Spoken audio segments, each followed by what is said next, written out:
ಈ ಸಂದರ್ಶನದಲ್ಲಿ ನಮ್ಮ ಜೊತೆ ಕುಮಟಾ ಕ್ಷೇತ್ರದ ಮೂರೂರು ಗ್ರಾಮ ಪಂಚಾಯತಿ ಸದಸ್ಯರಾದಂತಹ ಮಾನ್ಯ ಶ್ರೀ ಸುರೇಶ್ ಶಿವರಾಮ್ ಭಟ್ ಅವರು ನಮ್ಮ ಉಪಸ್ಥಿತಿಯಲ್ಲಿದ್ದಾರೆ. ಅವರಿಗೆ ನಮ್ಮ ಇಂಡಿಯನ್ ಪೊಲಿಟಿಕ್ಸ್ ನ್ಯಾಷನಲ್ ಮೀಡಿಯಾ ಪರವಾಗಿ ಹಾರ್ದಿಕ ಸ್ವಾಗತ ಸರ್. ಸರ್, ತಾವು ರಾಜಕೀಯ ಕ್ಷೇತ್ರಕ್ಕೆ ಯಾವಾಗ ಹಾಗೂ ಹೇಗೆ ಪ್ರವೇಶ ಮಾಡಿದ್ರಿ ಸರ್? ನಾನು 2001ರಿಂದ ಬಿಜೆಪಿಯಲ್ಲಿ ಕಾರ್ಯಕರ್ತನಾಗಿ ಕೆಲಸ ಮಾಡ್ತಾ ಇದ್ದೆ.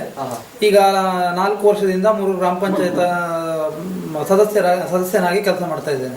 ತಾವು ಯಾರ ಪ್ರೋತ್ಸಾಹದ ಮೇರೆಗೆ ರಾಜಕೀಯಕ್ಕೆ ಪ್ರವೇಶ ಮಾಡಿದ್ರಿ ಸರ್? ರಾಜಕೀಯ ಆಕ್ಚುಲಿ ನನಗೆ ನಾನೇ ಅದು ಆ ಫೀಲ್ಡಿಗೆ ಬಂದಿದ್ದು. ನನ್ನ ತಂದೆ ತಾಯಿ ಎಲ್ಲ ಅದನ್ನ ಬೇಡ ಅಂತ ಹೊಲಸ ಕ್ಷೇತ್ರ ಅಂತ ಹೇಳ್ತಿದ್ರು. ನನಗೇನೋ ಇಂಟ್ರೆಸ್ಟ್ ಇತ್ತು, ಅದರಲ್ಲಿ ಸೇವೆ ಮಾಡಬಹುದು ಅಂತ, ಜನಸೇವೆ ಮಾಡಬಹುದು ಅಂತ. ಹಾಗಾಗಿ ರಾಜಕೀಯಕ್ಕೆ ಪ್ರವೇಶ ಮಾಡಿದ್ರಿ? ಹೌದು ಹೌದು. ರಾಜಕೀಯಕ್ಕೆ ಪ್ರವೇಶ ಮಾಡುವ ಮೊದಲು ಜನಪರ ಹೋರಾಟ ಏನಾದ್ರು ಮಾಡಿದಿರಾ? ಇಲ್ಲ, ನಾನು ಕಾಲೇಜ್ ದಿನದಲ್ಲಿ ಇರ್ಬೇಕಿದ್ರೆ ABVP ಸ್ವಲ್ಪ ದಿನ ಕೆಲಸ ಮಾಡಿದ್ದೆ. ಹೌದು. ನಂತರ ಸಂಘ ಸಂಸ್ಥೆಗಳನ್ನು ಭಾಗವಹಿಸಿದ್ರ? ಇಲ್ಲ, ಆಮೇಲೆ ನೇರವಾಗಿ ಬಿಜೆಪಿ ಕಾರ್ಯಕರ್ತನಾಗಿ ಇವತ್ತು ಗ್ರಾಮ ಪಂಚಾಯತ್ ಮೆಂಬರ್ ಆಗಿದ್ದೇನೆ ನಾನು.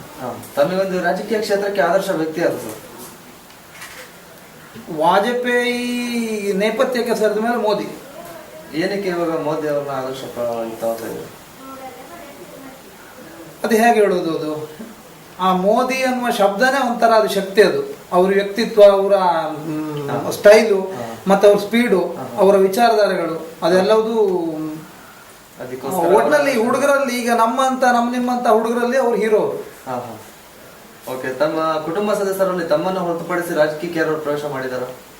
ಇಲ್ಲ, ಬಹುಶಃ ಯಾರು ಇಲ್ಲ. ತಾವೇ ಮೊದಲು ರಾಜಕೀಯಕ್ಕೆ ಪ್ರವೇಶ ಮಾಡಿದ ನಂತರ ಇಲ್ಲಿವರೆಗೂ ಗ್ರಾಮ ಪಂಚಾಯತಿ ಸದಸ್ಯರಾಗಿ ಏನಾದ್ರು ಕೆಲಸ ಕಾರ್ಯಗಳು ಮಾಡಿದಿರಾ? ನಮ್ಮ ವಾರ್ಡ್ನಲ್ಲಿ ನಮಗೆ ಸಿಗೋದು ಅಂದ್ರೆ ವರ್ಷಕ್ಕೆ ಒಂದು 15ರಿಂದ 20 ಲಕ್ಷ ಬರ್ತದೆ ಹಣ.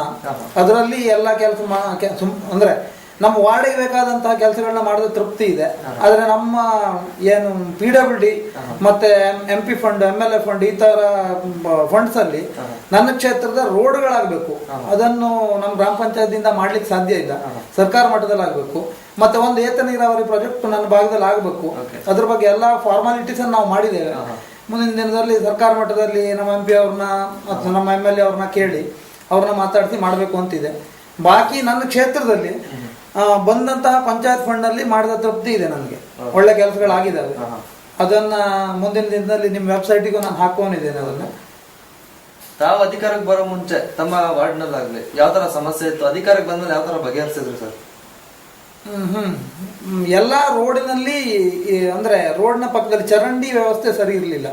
ಆಲ್ಮೋಸ್ಟ್ ಹೆಚ್ಚಿನ ಹಣವನ್ನು ನಾನು ಚರಂಡಿಗೆ ವ್ಯಯಿಸಿ, ನೀವು ನೋಡಿರ್ಬಹುದು, ಈಗ ಬರ್ಬೇಕಿದ್ರೆ ಚರಂಡಿ ವ್ಯವಸ್ಥೆ ಒಂದು ಲೆವೆಲ್ಗೆ ಬಂದಿದೆ. ಇನ್ನೂ ಆಗ್ಬೇಕು ಕೆಲಸ, ನೋಡ್ಬೇಕು. ಮುಂದಣ್ಣ ಬಾಡಿಲೂ ನಾನು ಚುನಾಯಿತನಾಗಿ ಮತ್ತು ಕೆಲಸ ಕಾರ್ಯವನ್ನು ಮಾಡಬೇಕು ಅಂತಿದೆ ನನಗೆ. ಅಂದ್ರೆ ಹೆಚ್ಚಾಗಿ ನೀರಿನ ಸಮಸ್ಯೆ ಕಾಡ್ತಿತ್ತ ತಮ್ಮ ಗ್ರಾಮದಲ್ಲಿ?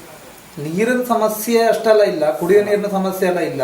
ಇಲ್ಲಿ ಪ್ರಾದೇಶಿಕವಾಗಿ ಅಡಿಕೆ ಮತ್ತು ತೆಂಗು, ಭತ್ತವನ್ನು ಬೆಳೀತಾರೆ. ಭತ್ತಕ್ಕೆ ಮಳೆ ಆಧಾರಿತ ಅದು. ಅಡಿಕೆ ತೆಂಗಿಗೆ ನೀರಿನ ಪ್ರಾಬ್ಲಮ್ ಅಷ್ಟೆಲ್ಲ ಇಲ್ಲ. ಒಂದು ಮೇ ಜೂನ್ ಪೀರಿಯಡ್ ನಲ್ಲಿ ನೀರಿನ ಪ್ರಾಬ್ಲಮ್ ಆಗ್ತದೆ. ಅದಕ್ಕಾಗಿ ಒಂದು ಏತ ನೀರಾವರಿ ಪ್ರಾಜೆಕ್ಟ್ ಅಲ್ಲಿ ಪಕ್ಕದಲ್ಲಿ ಅಘನಾಶಿನಿ ನದಿ ಹರಿಯುತ್ತದೆ, ಅಲ್ಲಿ ಅದನ್ನ ಒಂದು ಲಿಫ್ಟ್ ಇರಿಗೇಷನ್ ಮಾಡಬೇಕು ಅಂತಿದೆ.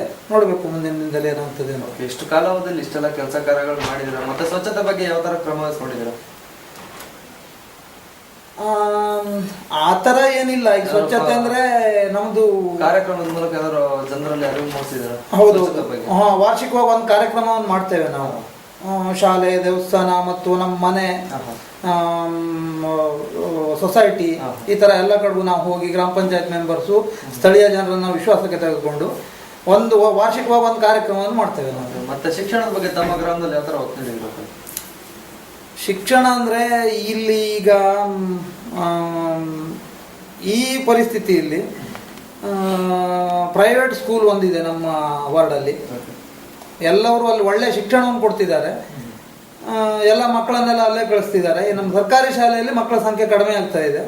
ಅಲ್ಲಿ ಒಂದ್ಸಲ ನಾವು ಗ್ರಾಮ ಸಭೆ, ವಾರ್ಡ್ ಸಭೆ ಮಾಡಿದಾಗ ಅವರಲ್ಲೂ ಹೇಳಿ, ನೀವು ಇಂಗ್ಲಿಷ್ ಟೀಚ್ ಮಾಡಿ, ಒಳ್ಳೆ ರೀತಿ ಶಿಕ್ಷಣ ಕೊಡಿ ನೀವು, ಆ ಮೂಲಕ ಸರ್ಕಾರಿ ಶಾಲೆಗೆ ನಮ್ಮ ಮಕ್ಕಳು ಬರುವಂಗೆ ಮಾಡಿ ಅಂತ ಅವರಿಗೆ ಪ್ರೋತ್ಸಾಹವನ್ನು ಕೊಡ್ತಾ ಇದ್ದೇವೆ. ಈ ಸ್ಪರ್ಧಾತ್ಮಕ ಯುಗದಲ್ಲಿ ನಾವು ಅದು ಹೇಗೆ ಅಂತ ಹೇಳಲಿಕ್ಕೆ ಬರೋದಿಲ್ಲ. ಸರ್ಕಾರಿ ಶಾಲೆಯಲ್ಲಿ ಎಲ್ಲರೂ ಒಪ್ಪುವಂತ ವಿಷಯ ಇದು. ಸರ್ಕಾರಿ ಶಾಲೆಗಳಲ್ಲಿ ಮಕ್ಕಳ ಸಂಖ್ಯೆ ಗಣನೀಯವಾಗಿ ಕಡಿಮೆ ಆಗ್ತಾ ಇದೆ. ಓಕೆ, ತಾವು ಇಷ್ಟು ಕಾಲಾವಧಿಯಲ್ಲಿ ಗ್ರಾಮ ಪಂಚಾಯತಿ ಸದಸ್ಯರಾಗಿ ಮಾಡಿರ್ತಕ್ಕಂಥ ಕೆಲಸಗಳಲ್ಲಿ ಜನ ಒಂದು ನೆನೆಸುವಂತ ಕೆಲಸ ಯಾವುದು? ಸುವರ್ಣ ಗ್ರಾಮದ 4 ರಸ್ತೆಗಳು. ರಸ್ತೆ ಹೌದು, ಇನ್ನೂ ಆಗ್ಬೇಕು. ಅದು ಅರ್ಧ ಕೆಲಸ ಆಗಿದೆ. ನಮ್ದು ತಮ್ಮ ಮನಸ್ಸಿಗೆ ಖುಷಿ ಕೊಟ್ಟಿರೋ ಕೆಲಸ ಯಾವುದು ಹೆಚ್ಚಾಗಿ ತಾವು ಮಾಡಿರ್ತಕ್ಕಂಥ ಕೆಲಸಗಳಲ್ಲಿ? ನಾನು ಪಂಚಾಯತಿಂದ ಮಾಡಿದ ಕೆಲಸದಲ್ಲಿ ಕಲಪೆ ನಂದಿಕೇಶ್ವರ ದೇವಸ್ಥಾನದ ಪಕ್ಕದಲ್ಲಿ ಒಂದು ಏನ್ ಹೇಳ್ತಾರೆ ಅದಕ್ಕೆ ಪಾರ್ಕಿಂಗ್ ವ್ಯವಸ್ಥೆ, ಪಾರ್ಕಿಂಗ್ ಸಿಕ್ಕಾಪಟ್ಟೆ ಗುಡ್ಡ ಇತ್ತು. ಅದನ್ನು ಕಡಿದು NREG ನಲ್ಲಿ ಗುಡ್ಡವನ್ನು ಕಡಿದು ವಿಶಾಲವಾದಂತ ಒಂದು ಜಾಗವನ್ನು ಮಾಡಿದ್ದೇವೆ. ಅದು ನಮಗೆ ಖುಷಿ ಕೊಟ್ಟ ಕೆಲಸ. ಹೌದು. ಓಕೆ, ತಾವು ಇಷ್ಟು ಕಾಲಾವಧಿಯಲ್ಲಿ ಇಷ್ಟೆಲ್ಲ ಕೆಲಸ ಕಾರ್ಯಗಳು ಮಾಡಿದಿರ ಗ್ರಾಮ ಪಂಚಾಯತಿ ಸದಸ್ಯರಾಗಿ. ಮುಂದಿನ ಕಾಲಾವಧಿಯಲ್ಲಿ ಏನೆಲ್ಲ ಮಾಡಬೇಕು, ತಮ್ಮ ಗ್ರಾಮದಲ್ಲಿ ಏನೆಲ್ಲ ಅವಶ್ಯಕತೆ ಇದೆ ಅಂತ ಹೇಳಿ ಯೋಜನೆ ಹಾಕೊಂಡಿದ್ದೀರಾ? ಹೌದು, ಅದೇ ಈಗ ನಾವು ಗ್ರಾಮ ಪಂಚಾಯತ್ ಬಂದಾಗ ನಮ್ಗಷ್ಟು ಅದ್ರ ಬಗ್ಗೆ ಈ ರಾಜಕೀಯ ವ್ಯವಸ್ಥೆ ಬಗ್ಗೆ ಅಷ್ಟೆಲ್ಲ ಅರಿವು ಇರಲಿಲ್ಲ. ಈಗ ನಾವು ಮುಖ್ಯವಾಗಿ ಬೇಕಾಗಿದ್ದು ರೋಡ್ಸು. ಅದನ್ನು ಸರ್ಕಾರ ಮಟ್ಟದಲ್ಲಿ ನಾವೆಲ್ಲ ಜನಪ್ರತಿನಿಧಿಗಳು, ತಾಲೂಕಾ ಪಂಚಾಯತ್ ಮೆಂಬರ್ಸು, ಜಿಲ್ಲಾ ಪಂಚಾಯತ್ ಮೆಂಬರ್ಸು ಎಲ್ಲರೂ ಸೇರಿ MP ಲೆವೆಲ್ನಲ್ಲಿ ಸರ್ಕಾರ ಮಟ್ಟದಲ್ಲಿ ಒತ್ತಡ ತಂದು ಒಂದು 5 ರಸ್ತೆ ಆಗೋದಿದೆ. ಅದು ಈಗ 1 ರಸ್ತೆ PMGSY ನಲ್ಲಿ ಸೇರಿದೆ. ಮುಂದಿನ ದಿನದಲ್ಲಿ ಯಾವ ರೀತಿ ಆಗ್ಬೇಕು ಅಂತ ನೋಡ್ಬೇಕು ಅದನ್ನು. ತಾವು ಈಗ ಪ್ರೆಸೆಂಟ್ ಗ್ರಾಮ ಪಂಚಾಯತಿ ಸದಸ್ಯರ ಕಾರ್ಯನಿರ್ವಹಿಸ್ತಾ ಇದ್ದೀರಾ. ಹೌದು ಸರ್. ಮುಂದಿನ ಮಟ್ಟದಲ್ಲಿ ರಾಜಕೀಯ ಕ್ಷೇತ್ರದಲ್ಲಿ ಯಾವ ಮಟ್ಟಕ್ಕೆ ಬೆಳಿಬೇಕು ಅಂತ ಅಭಿಪ್ರಾಯ ಇದೆ ಸರ್? ರಾಜಕಾರಣವನ್ನು ಬಿಡುವ ಮಾತೇ ಇಲ್ಲ, ನೋಡ್ಬೇಕು ಮುಂದೆ ಏನಾಗ್ತದೆ ಅಂತ. ಅಂದ್ರೆ ಯಾವ ಪೋಸ್ಟ್ ತಗೋಬೇಕು ಅಂತ ಹೇಳಿ ತಮ್ಮ ಗುರಿ ಇದೆ ಅಂತ ಅಭಿಪ್ರಾಯ ಇದೆ? ಈಗ ಫಸ್ಟ್ ನಾನು ಗ್ರಾಮ ಪಂಚಾಯತ್ ಸದಸ್ಯನಾಗಿ ಕೆಲಸ ಮಾಡಿದ್ದೇನೆ. ಮುಂದಿನ ಪಂಚಾಯತದಲ್ಲಿ ನಾನು ಗ್ರಾಮ ಪಂಚಾಯತ್ ಅಧ್ಯಕ್ಷ ಆಗಬೇಕು. ಅದು ನನ್ನ ಮೊದಲನೇ ಹೆಜ್ಜೆ. ನೆಕ್ಸ್ಟ್ ನೋಡೋಣ, ಇನ್ನು ವಯಸ್ಸಿದೆ ನಮಗೆ. ಕೊನೆಯದಾಗಿ ನಮ್ಮ ಮೀಡಿಯಾ ಮುಖಾಂತರ ಭಾರತದ ಯುವಜನತೆಗೆ ಮತ್ತು ಮಹಿಳೆಯರಿಗೆ ಏನು ಹೇಳೋದಕ್ಕೆ ಇಷ್ಟಪಡ್ತೀರಿ? ಯುವಕರು ಮತ್ತು ಮಹಿಳೆಯರು ನಿಮ್ಮ ಮಕ್ಕಳನ್ನ ದೇಶಕ್ಕಾಗಿ ದೇಶ ಪ್ರೇಮವನ್ನು ಕಲಿಸಿ ಅವರಿಗೆ. ಯುವಕರು ಸ್ವಾರ್ಥಿಗಳಾಗದೆ ಬರೀ ನೌಕರಿ ನೌಕರಿ ನೌಕರಿ, ಎಲ್ಲರೂ ಹಳ್ಳಿಯನ್ನು ಬಿಟ್ಟು ಕೃಷಿಯನ್ನು ಬಿಟ್ಟು ನಗರಕ್ಕೆ ಹೋಗ್ತಾ ಇದ್ದಾರೆ. ಆ ರೂಢಿಯನ್ನು ಸ್ವಲ್ಪ ಕಡಿಮೆ ಮಾಡ್ಕೊಳ್ಳಿ. ಒಳ್ಳೆ ರಾಷ್ಟ್ರ ನಿರ್ಮಾಣವನ್ನು ಕಟ್ಟಲಿಕ್ಕೆ ನಿಮ್ಮಿಂದ ಎಷ್ಟು ಸಾಧ್ಯ ಆಗ್ತದೋ ಅಷ್ಟು ಸಮಯವನ್ನು ಮೀಸಲಿಡಿ ಅಂತ ಹೇಳಲಿಕ್ಕೆ ಬಯಸ್ತೇನೆ ನಾನು. ಕೊನೆಯದಾಗಿ ತಮ್ಮ ಕ್ಷೇತ್ರವಾದ ಕುಮಟಾ ಹಾಗೂ ತಮ್ಮ ಗ್ರಾಮದ ಜನತೆಗೆ ಏನು ಹೇಳೋದಕ್ಕೆ ಇಷ್ಟಪಡ್ತೀರಾ ತಾವು ನಮ್ಮ ಮೀಡಿಯಾ ಪರವಾಗಿ? 4 ವರ್ಷ ನಾನು ಮಾಡಿದ ಕೆಲಸ ನನಗೆ ತೃಪ್ತಿ ಇದೆ. ಮುಂದಿನ ದಿನದಲ್ಲಿ ಇನ್ನೂ ಹೆಚ್ಚಿಗೆ ಕೆಲಸ ಮಾಡಲಿಕ್ಕೆ ನನ್ನ ಜೊತೆ ಯಾವಾಗೂ ನೀವು ಇರ್ತೀರಿ, ಅದು ಗೊತ್ತಿದೆ ನನಗೆ, ಇರಬೇಕು ಅಂತ ನನ್ನ ಆಶಯ. ಓಕೆ, ತಮ್ಮ ರಾಜಕೀಯ ಜೀವನ ನಮ್ಮ ಮುಂದೆ ಹಂಚ್ಕೊಳ್ಳೋದಕ್ಕೆ ನಮ್ಮ ನ್ಯಾಷನಲ್ ಮೀಡಿಯಾ ಪರವಾಗಿ ಹಾರ್ದಿಕ ಅಭಿನಂದನೆ. ಧನ್ಯವಾದ.